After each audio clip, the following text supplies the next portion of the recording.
Yes, people, welcome back to the channel. Welcome back to KGX to the ZTV. Make sure you hit that like, hit that subscribe, turn those notifications on. But yeah, we're back. First match review of the year. Unfortunately, it doesn't end in 3 points, but it was not a defeat. Chelsea nil, Crystal Palace nil.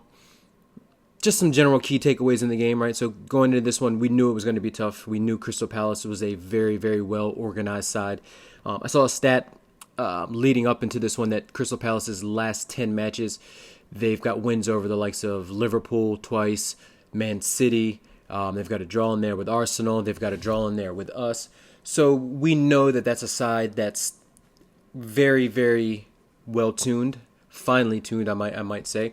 Very organized, especially in the defensive setup.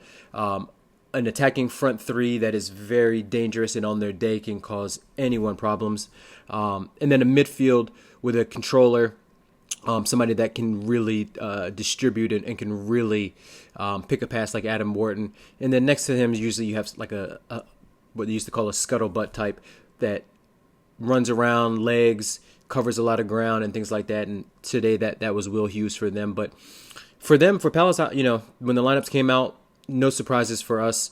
Back four and Sanchez almost picked itself just because of availability, right? So Achapong stepped up into center back, partnered us on Chalobah. The fullbacks were Cucurella and Reece James. Midfield was Enzo and Caicedo.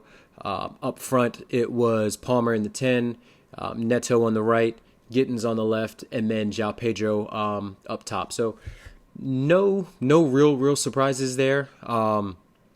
For Palace, definitely a couple of surprises, right? So Gahey, who's been linked, he was starting in the center in defense. So it was Gahey, LaCroix, Chris Richards with Henderson in goal, and then the fullbacks were Munoz and Tyreek Mitchell with Adam Wharton and Will Hughes in midfield, and then the front three as they did start, so they didn't pull him out of concerns that maybe they didn't want to protect his investment, didn't want him to get injured ahead of his move to what's looking like Tottenham, and then Mateta, and then Sarr. So a pretty predictable or strong 11 for them. Maybe you could say Kamada or maybe Decore, although I haven't seen Decore play in a minute. But on paper, probably one of the strongest teams that Palace could put forward. And it showed. First half was really, really poor from us. Not so much defensively, but defensively we were okay. All game we were okay. Didn't concede very many chances. Their only real threat in the first half came off of that set piece where Achapong gave the ball away. We won it back. It looked like a clean tackle. They called a foul. It was a free kick right outside the 18. We had the wall. There was a foul on the either a foul, but then looking back on it and seeing what the actual ruling was, it was actually like some kind of illegal, almost like a NFL equivalent of illegal formation for them. Never seen that rule enforced before, but it was a foul. Like everyone could obviously see Gahey push Gittins out the way. Still, I'm not going to get on him too much, Sanchez, but he still fluffed it. I mean, that shot was right at him, and yeah, it was coming at him with pace. And he might have been unsighted a little bit, but still directly at him through the wall, but correctly ruled out, whether for that minuscule rule that's not enforced or what could have been a foul on Gahey. So that was pretty much Palace's only attack in the first half. For us, it was just too slow in build-up, side to side. Not enough directness from the wingers. Neto did a pretty decent job of coming inside and sending in a few crosses and things like that. But again, João Pedro was up against three center backs, two of them, LaCroix and Richards, who are very good in the air. Dean Henderson's pretty decent at coming out and claiming crosses and commanding his box. So they really nullified the attack. On the left-hand side, I've seen people getting on to Gittins. I didn't think he was particularly poor. I thought he was kind of isolated in there. We could have done a better job of giving him more overlaps. There was a couple times where we did get a little bit of joy, where Cucurella would give the overlap and Gittins would cut inside. He had a couple shots that he got off that were blocked. But overall, the first half was just really slow. And it was really surprising because the last time that we saw Chelsea in the preseason, we looked really quick, really crisp with our ball movement. But again, maybe it was quality of opponent. We played a Milan side that had rotated a lot and had played the day before, even though they had played a lot of their regulars in the match versus us. We looked very lethargic, very sluggish. Just didn't look up to it in the first half. Again, just poor. Palmer was not really finding too much space. They were man marking him. Chris Richards was coming out, following him pretty much wherever he went when he was in that left hand or that right hand half space. Enzo looked really, really sluggish, really off the pace. Doesn't look like he's up to full fitness yet. He was misplacing passes. He was getting stuck on the ball. Just really, really, really poor in the first half. Wouldn't say that we were fortunate to go into halftime 0-0 because, again, Palace offered very little going forward. But for us, first half, there was definitely a lot of room for improvements. In second half, we did. We stepped up. We got a little bit better. We did a better job of moving the ball quickly. Still not good enough, right? Palmer, not good enough today. Games like this is really when you need your talisman. And folks like Mo Salah, trying to think of who else, even Eze on the other side, where we've seen done it before them in the past, where if you're struggling, you need that one moment of magic and you need somebody to sort of dig you out.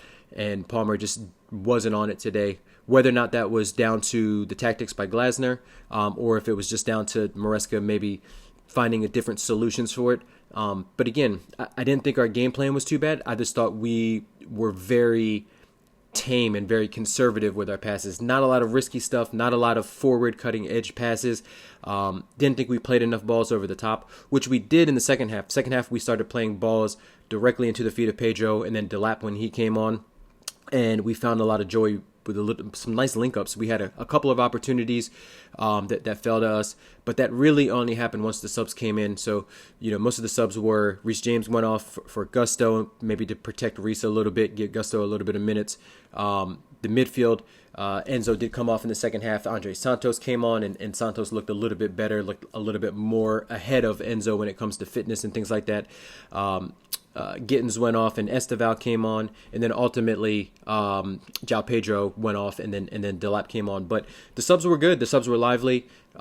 Maybe you could have said the Enzo for Santos sub could have came a little bit earlier, but I understand giving Enzo a little bit of a leash in that circumstance because he is a senior player. He's vice captain. He did prove last year that he can play sort of in that box crashing 8. He is a goal scoring threat.